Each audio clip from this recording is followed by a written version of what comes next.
Hello friends and welcome back to my channel. In this video we will be discussing about the demand, that what is demand and what is law of demand. So demand is anything which we demanded. If we see generally, so demand is anything which we demanded. अगर हम generally देखें तो demand वही होती है जिसको हम demand करते हैं. But if we talk about the economics, that in economics term demand is not that thing which we generally considered it as demand. Economics की टर्म में अगर हम देखें तो डिमांड वो नहीं है जो हम जनरली देखते हैं या फील करते हैं that if we demanded anything so उसको हम डिमांड मान लेते हैं. But in the economics term demand is anything which is backed by the purchasing power and the willingness to buy और विलिंगनेस टू स्पेंड.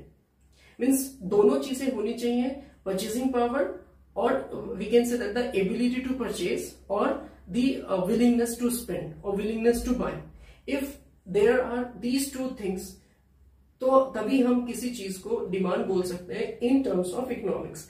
इकोनॉमिक्स की term में demand को हम डिमांड तभी बोल सकते हैं if demand is backed bye these two thing, कि उसके पास खरीदने की एबिलिटी भी होनी चाहिए और उसके पास खर्च करने की विलिंगनेस भी होनी चाहिए. मीन्स उसको पैसा खर्च करने की भी उसकी ख्वाहिश होनी चाहिए या फिर उसकी इच्छा हो कि मैं पैसा भी खर्च करना चाहता हूं और मैं इसको खरीदने की एबिलिटी भी मेरे पास है. अगर ये दोनों चीजें हैं तभी हम किसी भी चीज को इकोनॉमिक्स की टर्म में डिमांड बोल सकते हैं.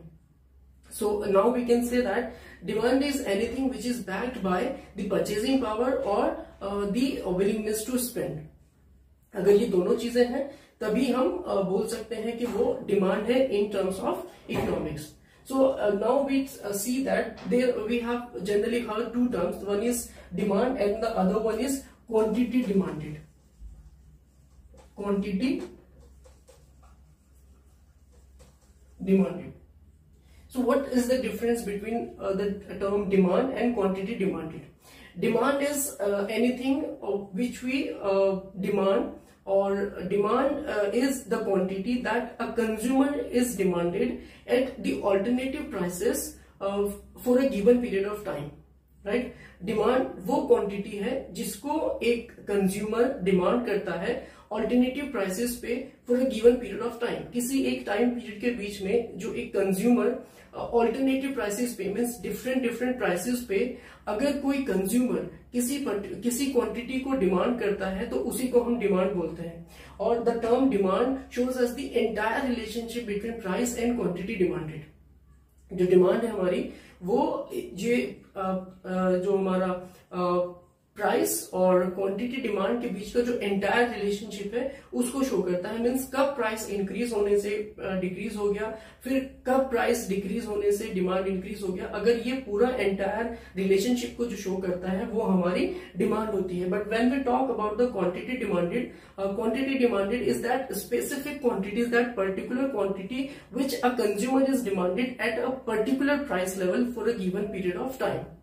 अगर कोई बंदा या फिर कोई कंज्यूमर या कोई इंडिविजुअल किसी एक पर्टिकुलर क्वांटिटी को किसी एक पर्टिकुलर प्राइस पे अगर डिमांड कर रहा है तो उसी को हम क्वांटिटी डिमांडेड बोलते हैं. So because the word is here quantity, तो ये हमें एक स्पेसिफिक क्वांटिटी के बारे में बताता है. But the demand is showing us the entire relationship between price and quantity demanded.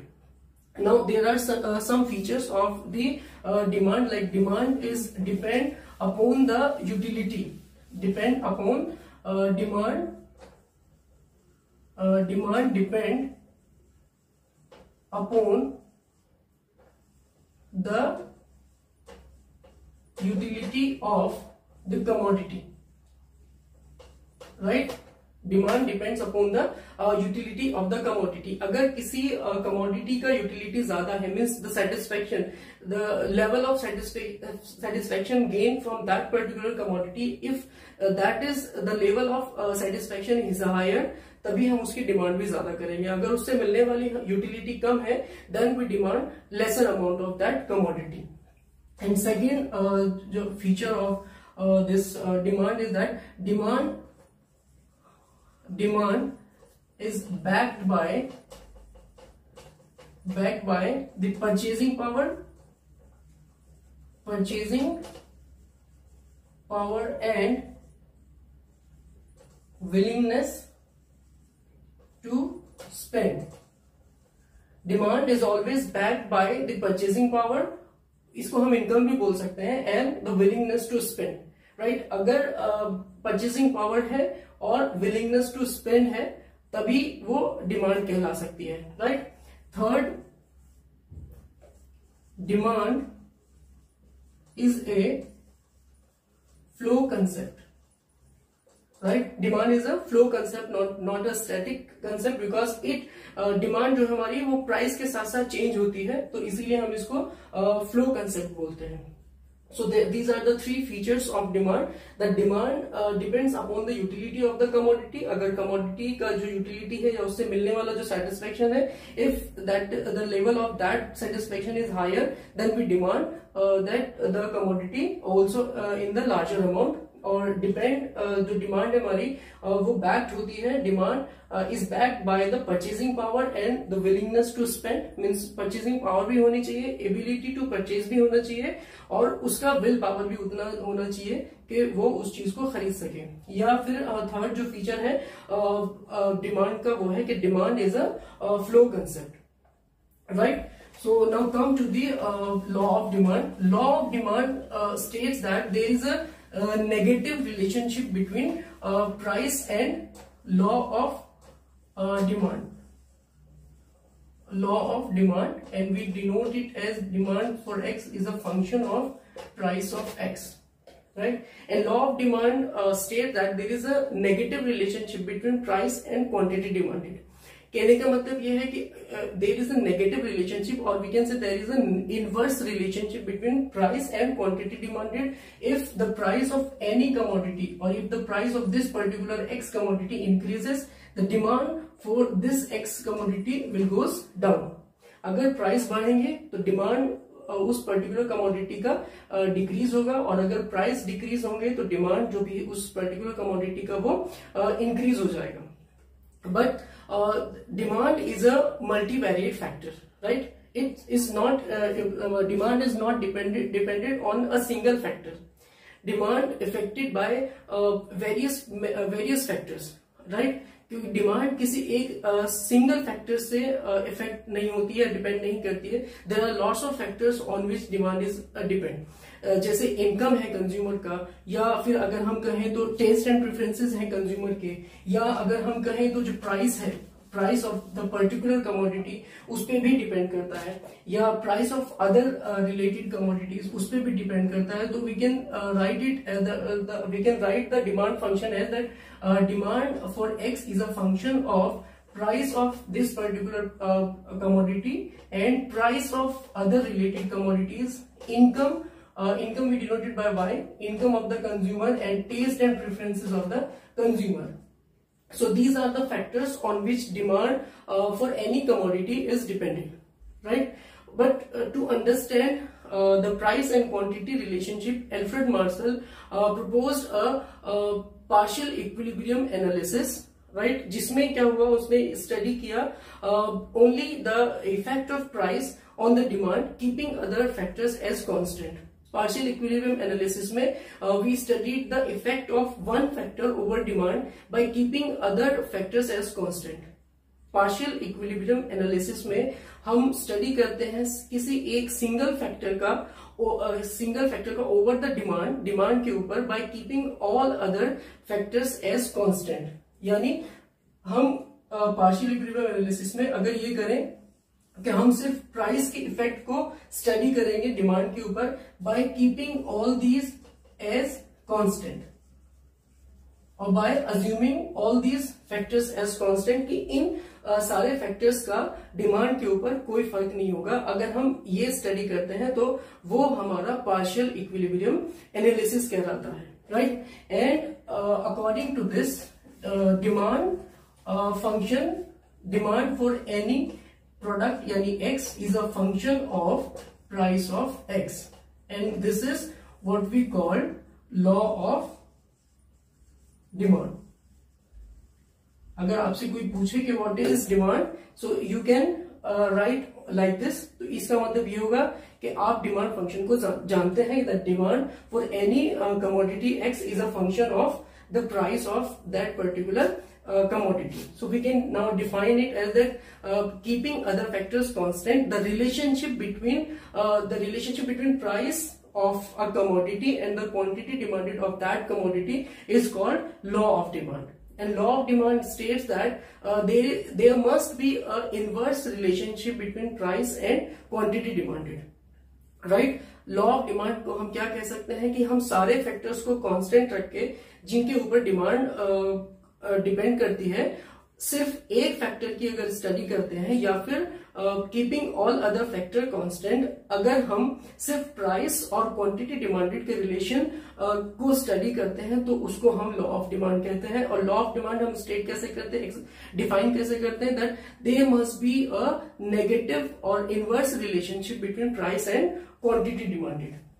Right, so there are certain assumptions of the law of demand, like the first assumption of law of demand that income of consumer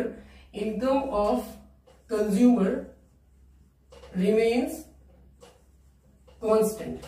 Right, first is that income of consumer remains constant, price of commodity remains constant. Third, taste and preferences remains same, and all the units are homogeneous. Homogeneous means वो सब एक तरह की होंगी, जितनी भी units हैं उस पर्टिकुलर कमोडिटी की वो सब एक जैसी होंगी. There is no difference of colour, taste, shape and size. Right, so all the units are homogeneous. So these are the assumption of law of demand, that income of the consumer remains constant, price of the commodity remains constant, and price of the related commodities remains constant, taste and preference remains same, should be the same, and all the units are homogeneous. So before we go further, let me here clear that we have discussed the other commodities. So there are two types of commodities. One are substitutes, and other one are complementary goods. Other goods में तो ये दोनों आएंगे. Right, other goods में वो complementary goods भी हो सकते हैं और सब्स्टिट्यूट गुड्स भी हो सकते हैं. Substitute goods are those goods which can replace the existing good. Substitute goods वो होते हैं जो किसी चीज को रिप्लेस कर सकते हैं. यानी अगर मेरे पास this is the board marker, this is black board marker, I can replace it with the blue board marker. तो ये दोनों सब्स्टिट्यूट होंगे कि मैं या तो ब्लैक बोर्ड मार्कर यूज करूं या तो फिर ब्लू बोर्ड मार्कर यूज करूं, दोनों को काम तो सेम ही होगा. या फिर टी एंड कॉफी, मैं टी को भी यूज कर सकता हूं, कॉफी को भी यूज कर सकता हूं. They are the substitute. Right, but in for the complementary goods are those goods which we can use side by side, जिनको हम एक साथ यूज करते हैं, या फिर जिनको which we have to use side by side, जिनको एक साथ ही हमें यूज करना पड़ सकता है. Like the refill of this marker and the body of this marker, या फिर पेन एंड रिफिल. पेन को हम विदाउट रिफिल यूज नहीं कर सकते एंड रिफिल को विदाउट पेन हम यूज नहीं कर सकते. Right, so these are the this is the distinction between substitute goods and complementary goods. In case of substitute goods, if the price of tea, right, अगर tea का price increase होता है तो demand for the coffee will increase. Right, demand for the coffee will increase because people demand for coffee will increase अगर price of for the tea increase होता है. Right, क्योंकि जब टी का प्राइस इंक्रीज हुआ तो लोग क्या करेंगे, कॉफी को यूज करना ज्यादा शुरू कर देंगे. और वहीं अगर प्राइस फॉर द टी अगर डिक्रीज होता है, अगर टी का प्राइस डिक्रीज हो गया तो लोग क्या करेंगे, जो कॉफी की डिमांड है उसको कम कर देंगे, टी की डिमांड को ज्यादा शुरू कर देंगे. Right, but in case of complementary goods, if the price of the pen increase, the demand for the refill also increase. इसमें क्या होगा, दोनों का साथ साथ चलेगा, right? So let's go further for the demand schedule and demand curve, right? हमें पता है, we know that the negative relationship between price and quantity demanded is called law of demand. So here we here we made a table which is showing the relationship between price of this X commodity and demand for this X commodity. तो price हमारा है 20, 30, 40 and 50, right? At 20 rupees we are demanding 6 unit of this X commodity. At 30 we are demanding 5. At 4, at 50 we are demanding 3, right? So if we are showing the law of demand in a tabular form, right? When we show the law of demand in a tabular form, it is called the demand schedule, or we can say that the tabular representation of the law of demand is called the demand schedule, right? Table वाले अगर हम law of demand को table की form में represent करते हैं, table बना के अगर हम लॉ ऑफ डिमांड को शो करते हैं तो उसको हम डिमांड शेड्यूल बोलते हैं. हम यहाँ देख भी सकते हैं that according to the law of demand at lower prices we demanding higher quantity as the demand or as the price increases. When the price increases from 20 to 30, demand for this X product decreases from 6 to 5. As further, when the price further increases from 30 to 40, demand further decreases from 5 to 4. And when the price is 50, we are demanding 3. So with every increase in the price, there is a decrease in the quantity demanded, right? We can show this this table on a graph also. So if we show, or if we show the law of demand, or if we draw a graph for the law of demand, or we can say that the graphical representation of the demand schedule is called demand curve.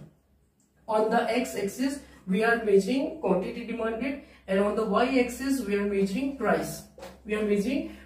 X axis पे हमने quantity demanded को measure किया है, या हम इसमें units to be consumed ये भी measure कर सकते हैं, और y axis पे we are measuring price.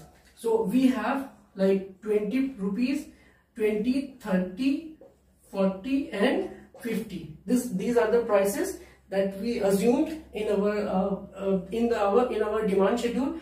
And quantity demanded we have like 3, 4, 5 and 6, right? So when the demand is 20, we are demanding 6 units, right?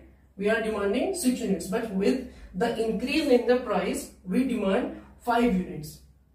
Here we have demanded 5 units. With the further increase in the prices, the demand for the this particular commodity goes down, and we are demanding now only 4 units. And with further increase in the prices, the demand decreases to 3 units, right?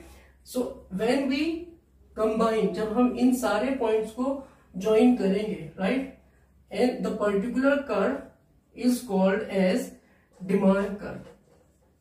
ये हमारा demand curve होगा, right? Or we can say that the graphical representation of the demand schedule is called demand curve. अगर हम जो हमने law of demand को tabular form में present किया था, अगर हम on the basis of that table और on the basis of demand schedule अगर हम कोई graph बनाते हैं, then the graph or the curve is called as demand curve. And demand curve is a downward sloping curve, right? It slopes from left to the right. And there are 3 reasons why the demand curve is a downward sloping curve. मतलब demand curve जो है वो downward sloping ही क्यों है, इसके 3 reasons हैं. And first is the diminishing marginal utility.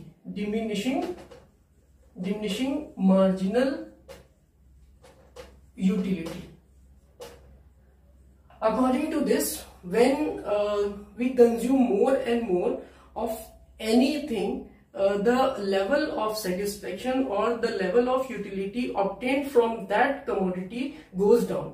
जब हम किसी चीज को ज्यादा कंज्यूम करना शुरू कर देते हैं, या जब हम किसी भी चीज की मोर एंड मोर यूनिट्स को कंज्यूम करते हैं, तो उससे जो मिलने वाला सेटिस्फेक्शन होता है वो कम हो जाता है. And because of the low level of satisfaction हम उस चीज के लिए फिर कम पैसा पे करना शुरू कर देते हैं कि now we are getting lesser utility from that particular commodity, so now I am not giving you that higher prices, अभी मुझे कम पैसे में चाहिए.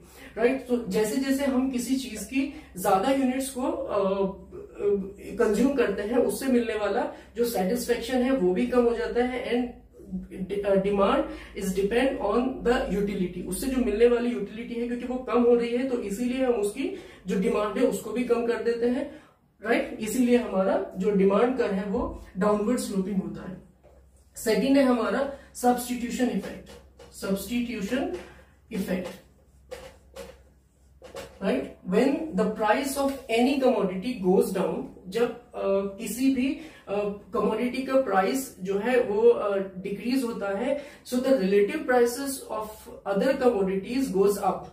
क्योंकि उससे रिलेट जो और दूसरे रिलेटेड कमोडिटीज हैं, उनके प्राइसेस, उनके रिलेटिव प्राइसेस मीन्स उसके टर्म में वो ज्यादा हो जाते हैं. तो इसीलिए जो चीज हमें सस्ती मिल रही है, we are demanding that commodity in higher amounts. तो हम फिर जो हमें चीज सस्ती मिल रही है, हम उसी को ज्यादा डिमांड करेंगे. Right. Third is the income effect. Income effect. When the price of any commodity goes down, तो द रिलेटिव इनकम है, यानी जो परचेजिंग पावर है किसी पर्टिकुलर कंज्यूमर की, वो इंक्रीज हो जाएगी. राइट. क्योंकि जब प्राइस किसी चीज का इंक्रीज हो रहा है या डिक्रीज हो रहा है, तो उस चीज का फर्क उस कंज्यूमर के इनकम पे पड़ेगा. यानी अगर कोई चीज मुझे पहले 10 रुपीज में मिल जा रही थी, इफ आई ये जो मार्कर है ये पहले 10 रुपए में खरीद रहा था, but now the price of this marker is 8 rupees. Right. तो मेरे पास क्या हुआ, अभी 2 रुपीज मेरे पास एक्स्ट्रा है, यानी मेरी अभी परचेसिंग पावर इंक्रीज हो गई है इक्वल टू दी 2 रुपीज. अब मैं उन 2 रुपए में कुछ और खरीद सकता हूँ. राइट. तो वही मैं इनकम इफेक्ट वही होता है कि जब किसी चीज का या किसी पर्टिकुलर प्रोडक्ट का जब प्राइस डिक्रीज होता है, तो जो इनकम है, इनकम और the purchasing power of the consumer will increase, so he start to demand more amount of that particular commodity. तो वो उस commodity की ज्यादा क्वांटिटी को डिमांड करना शुरू कर देता है. Right. So these are the 3 reasons why the demand curve is a downward sloping curve. First is the diminishing marginal utility. According to this, that when we consume more and more units of any particular commodity, the level of satisfaction gained from that particular commodity goes down. उससे मिलने वाला जो utility है वो हमारा कम होता जाता है विद एवरी सिंगल कंजम्पशन और विद